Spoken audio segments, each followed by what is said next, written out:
ఖాతాదారులకు సరైన సేవలను అందిస్తూ బ్యాంకులు ముందుకు సాగాలని జాతీయ SC ST commission member Vaddepalli Ramachandar అన్నారు. Union Bank of India ATM ప్రారంభోత్సవ కార్యక్రమంలో పాల్గొన్న వడ్డేపల్లి రామచందర్ ఏటీఎంను ప్రారంభించి మాట్లాడుతూ పేద ప్రజలకు ప్రభుత్వాలు అందించే సబ్సిడీ రుణాలను బ్యాంకులు సకాలంలో అందించాలని కోరారు. ప్రజలు కష్టపడి సంపాదించిన డబ్బులను అధిక వడ్డీలకు ఆశపడి మోసగాళ్ల చేతుల్లో పెట్టకుండా బ్యాంకుల్లో భద్రపరచుకోవాలని సూచించారు. మన యొక్క ఈ యూనియన్ బ్యాంక్ సేవలు ఇది ఒకప్పుడు ఆంధ్ర బ్యాంకుగా ఉండేది. అంటే మెర్జ్ అయిపోయింది. చాలా బ్యాంకులు మెర్జ్ అయినాయి దేశంలో.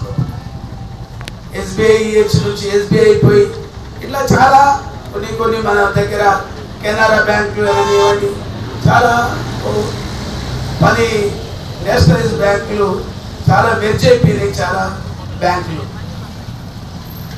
బ్యాంకులో వాస్తవంగా ఇందాక మేడం చెప్పినట్టుగా లక్పతి స్కీమ్ కానివ్వండి, మాననీయ ప్రధానమంత్రి ఈ దేశం కోసం, ఈ ధర్మం కోసం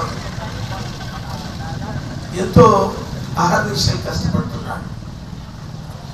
ప్రతి దేశంలో భారతదేశం యొక్క ఔన్నత్యాన్ని చాటి చెప్పడానికి నిత్యము ఏదో ఒక దేశంలో ఉంటున్నాడు మాననీయ ప్రధానమంత్రి గారు.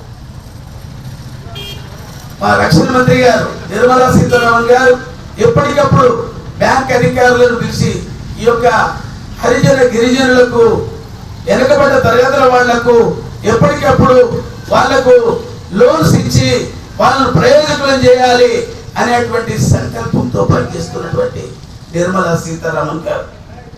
ఈ కార్యక్రమంలో union bank DGM D Aparna Reddy, AGM Radhakrishna, LD Venkatesh, union bank మేనేజర్లు నిశాంత్, నిరంజన్ ప్రసాద్, భీమేష్, గోపీకృష్ణ, విష్ణుకుమార్, హిమాంశు, బారిక్, వెంకట్, మురళీ, మనోజ్ అధికారులు, అనుభవ్, కశ్యప్, నాగేంద్రబాబు, ఆశిష్ కుమార్, అక్షయ్, లావణ్యరెడ్డి, మాధవి, నసీమ, పవన్ కుమార్, రాజేష్ గౌడ్, సతీష్ మోహన్, SHG గ్రూప్ మహిళలు శారదా, సవిత, సరిత, రాజ్ కుమార్, షహేదా, సాధన సిబ్బంది, ముస్తఫా, ఖలీద్ తదితరులు పాల్గొన్నారు.